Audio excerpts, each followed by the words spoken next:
Hello friends, welcome to Sri Lankan foods. இன்றைக்கி நம்ம cooking சேனலில் என்ன வீடியோ பார்க்க போகிறோம் அப்படின்னா, பீட்ரூட்டும் உருளைக்கிழங்கும் போட்டு ஒரு குழம்பு தான் பார்க்க போகிறோம். ஸோ இந்த குழம்பை ஏன் நான் பீட்ரூட்டும் உருளைக்கிழங்கும் போட்டு வைக்கிறேன் அப்படின்னு நீங்கள் நினைக்கலாம். ஏன்னா உருளைக்கிழங்கு பிடிக்காத குழந்தைங்க யாருமே இருக்க முடியாது. ஸோ பீட்ரூட் சில குழந்தைங்க விரும்பி சாப்பிட மாட்டாங்க. இது ரெண்டையுமே நீங்கள் சேர்த்து குழம்பா வச்சு கொடுக்கும்போது நல்லாவே விரும்பி சாப்பிடுவாங்க. ஸோ அதுதான் இன்றைக்கி நம்ம வீடியோவில் பார்க்க போகிறோம். ஃபஸ்ட்டு ஒரு கடாயை நம்ம அடுப்பில் வச்சுட்டு அது நல்லா சூடானதுக்கப்புறம் தேவையான அளவு ஆயில் சேர்த்துக்குவோம். ஸோ ஆயிலும் நல்லா சூடானதுக்கப்புறம் கொஞ்சமாக கடுகு, அதுக்கப்புறம் கொஞ்சமாக ஜீரகம், அதுக்கப்புறம் சோம்பு சேர்த்துக்குவோம்.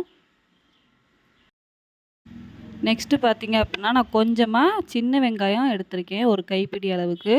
ஸோ சின்ன வெங்காயம், 2 பச்சை மிளகா, தேவையான அளவு கருவேப்பிலை சேர்த்து நம்ம இந்த வெங்காயம் பொன்னிறமாக வர்ற வரைக்கும் வதங்கணும்.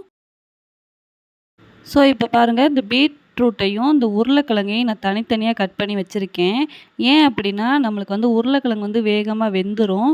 பீட்ரூட் வேகிறதுக்கு கொஞ்சம் டைம் எடுக்கும். ஸோ அதனால் நம்ம ஃபஸ்ட்டு பீட்ரூட்டை தான் வதக்க போகிறோம். ஸோ இப்போ எண்ணெயில் நல்லா வெங்காயம் பொன்னிறமாக வதங்கிருச்சு. இது கூட நம்ம நறுக்கி வச்சுருக்க பீட்ரூட்டையும் சேர்த்துருவோம்.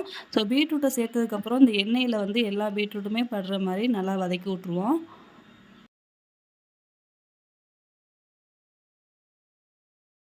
நல்லா வதங்கினதுக்கப்புறம் ஒரு மூடி போட்டு மூடி வச்சுருவோம்.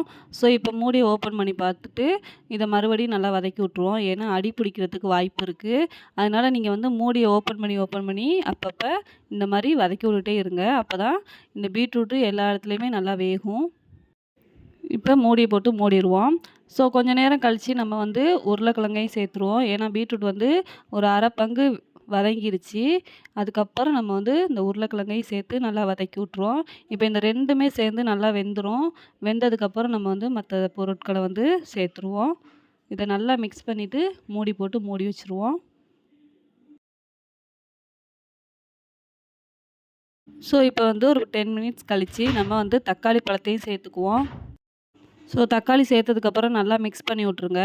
இந்த தக்காளியும் இந்த பீட்ரூட்டு உருளைக்கிழங்கு எல்லாமே நல்லா மிக்ஸ் ஆகணும். அப்போ தான் தக்காளியும் நல்லா வதங்கும்.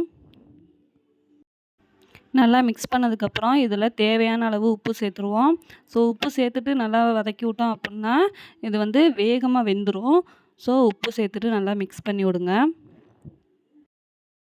ஸோ இப்போ நல்லா வதங்கிடுச்சு. இப்போ 1 ஸ்பூன் அளவுக்கு மஞ்சத்தூள், 2 ஸ்பூன் அளவுக்கு தனியாத்தூள் சேர்த்துக்குவோம். அதுக்கப்புறம் 2 ஸ்பூன் அளவுக்கு நம்ம தனி மிளகாய் தூளும் சேர்த்துருவோம். ஸோ உப்பு நம்ம சேர்க்கணும். ஏன் அப்படின்னா, நான் கொஞ்சமாக சேர்த்துக்கிட்டோம் இந்த காய் வதங்குறதுக்காக. ஸோ இப்போ குழம்புக்கு தேவையான அளவு நம்ம உப்பு சேர்த்துட்டு, இதுக்கு குழம்புக்கு தேவையான அளவு தண்ணியும் சேர்த்துருவோம். சேர்த்துட்டு நல்லா மிக்ஸ் பண்ணி விட்ருங்க.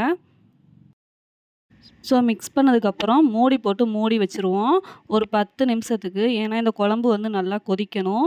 இதை ஓப்பன் பண்ணி பாருங்கள் 10 மினிட்ஸ் கழித்து இந்த பச்சை ஸ்மெல் எல்லாம் போயிடுச்சு அப்படின்னா நீங்கள் அடுப்பை ஆஃப் பண்ணிடலாம். இந்த உருளைக்கிழங்கும் பீட்ரூட்டும் நல்லாவே வெந்திருக்கும். ஸோ இப்போ நம்மளுக்கு இந்த குழம்பு ரெடி ஆயிடுச்சு. இப்போ பாருங்கள், நம்மளுக்கு இந்த உருளைக்கிழங்கும் பீட்ரூட்டும் சேர்த்து செஞ்ச இந்த குழம்பு ரெடி ஆயிடுச்சு. ஸோ அவ்வளோதாங்க, ரொம்பவே அருமையான குழம்பு நம்ம தயார் பண்ணிட்டோம். இந்த மாதிரி நீங்கள் குழந்தைங்களுக்கு செஞ்சு கொடுக்கும்போது அவங்க பீட்ரூட்டையும் சேர்த்து சாப்பிடுவாங்க. ஸோ ரொம்பவே சத்தான இந்த குழம்பு நீங்கள் வீட்டில் கண்டிப்பாக ட்ரை பண்ணி பாருங்கள். இந்த வீடியோ உங்களுக்கு பிடிச்சிருந்துச்சு அப்படின்னா லைக் பண்ணுங்கள், கமெண்ட் பண்ணுங்கள், ஷேர் பண்ணுங்கள், சப்ஸ்கிரைப் பண்ணிவிட்டு கூடவே பக்கத்தில் இருக்க பெல் ஐக்கானையும் கிளிக் பண்ணிக்கோங்க. தேங்க்யூ.